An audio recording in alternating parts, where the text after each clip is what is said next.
G'day, mates.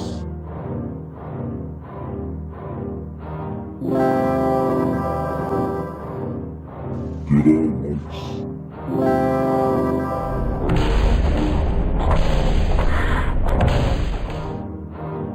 G'day, mates. G'day mates, I'm Flinty, and this week I'll bring to you 10 amazing facts that you didn't even know about the 1980s action movie RoboCop. Now I've got a fair few of these facts to bring for you, and I think a few of them are gonna blow your mind away. So let's delve deep into the secret world of RoboCop. Fact number 1 that you didn't even know. Now when they were first putting together the original film, they had a few working titles. They didn't know which one they were going to go with. Some alternative titles to the name RoboCop that they didn't go with were Metal Lord, Chaotic Robot, Dom Lockett, Robo Prisoner, Detroit Robo, and Terror Robot Killer. But in the end, they went with the name that we all come to love. They went with the name RoboCop. And now on to fact number 2. Now did you know that the actor who played RoboCop in the movie RoboCop was actually also a voice actor? Before taking on the role of RoboCop, he was mostly known as being the voice of Tom from the popular kids cartoon show Tom and Jerry. Unfortunately, by taking on the role of RoboCop, which took up a lot of his time, he had to give up on his job of doing the voice for Tom. And now on to fact number 3 that you didn't even know.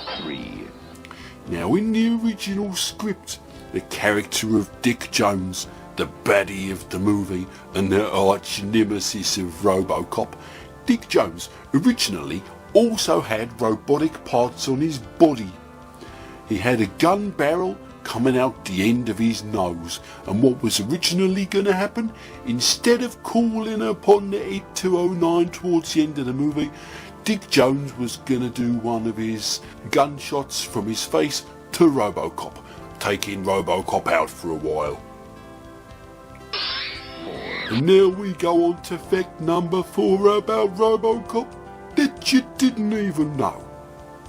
Now in the original script of RoboCop wasn't going to have a gun. Now that's because he has all this armour and all of the techniques that he didn't really need to have a gun to go around shooting people. Instead, he simply had a poisonous spike. They decided instead to take out the poisonous spike and to go with the gun. But as you know, he does sometimes have a spike in the film. That's a remnant of the original poisonous spike plane. And now on to fact number 5 about RoboCop that you didn't even know. Now in the movie, in one of the scenes with Clarence Bodiger, the very unpopular baddie character, it's the scene where Clarence is sick all over the prostitutes. That was actual vomit coming out of his mouth. It wasn't a prosthetic head, it wasn't a concoction put into his mouth for him to puke up, it was actual vomit coming out of his mouth. Now because he couldn't come up with that much vomit, what they did was they got the production team to all do a little bit of sick into a jar.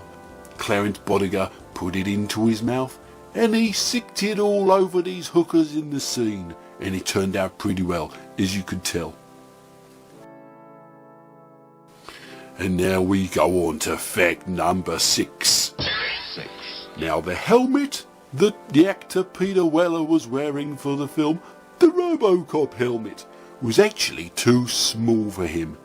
He had to have it forced down onto his head and pushed as hard as possible by some of the production members. This caused some scarring on the side of his head, caused lots of headaches, and they worked out that the diameter of the helmet was actually half an inch too small to fit his head. Ouch! And now on to fact number 7. RoboCop's popular phrase of the movie. Dead or alive, you're coming with me. You probably know that one. It's popular from the film.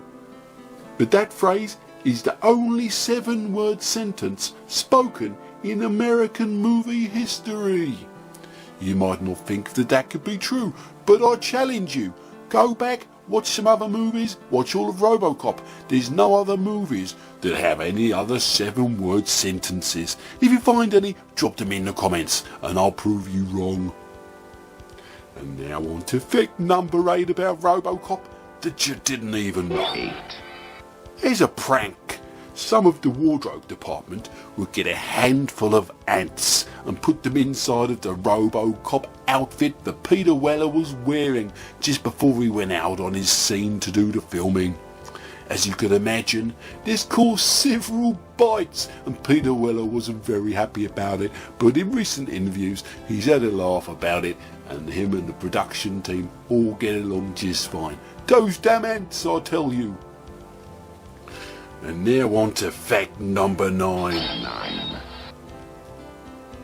After filming, Peter Weller continued to both walk and talk like RoboCop for up to 3 years. He was so used to talking the way the RoboCop talked and so used to walking the way the RoboCop walked, he couldn't just shake it off in a day. So if you take a look at some of the movies that Peter Weller took part of, in the couple of years following on from RoboCop, you notice some inflections in his walk and a mechanical spring to his step when he's walking around. Have a look. And now, on to the very last fact that I found about RoboCop that you didn't even know. This one's a bit of a killer. When RoboCop came out in the 1980s, it actually was released with no musical score. But a musical score was finally added in the late 1990s. I think it was around 1997. So since then we've had the score that we've come to love of RoboCop, that music that we all know. But originally we had nearly 10 years with no music in RoboCop. That's all I have today for facts for RoboCop. I hope you've enjoyed what I've put together. It took a long time to find these, both online and by doing some special research. All the best, guys. Take care. Don't forget to subscribe to the channel. I've got many other videos with fantastic facts. Go and have a look. All the best, guys. Good day to you.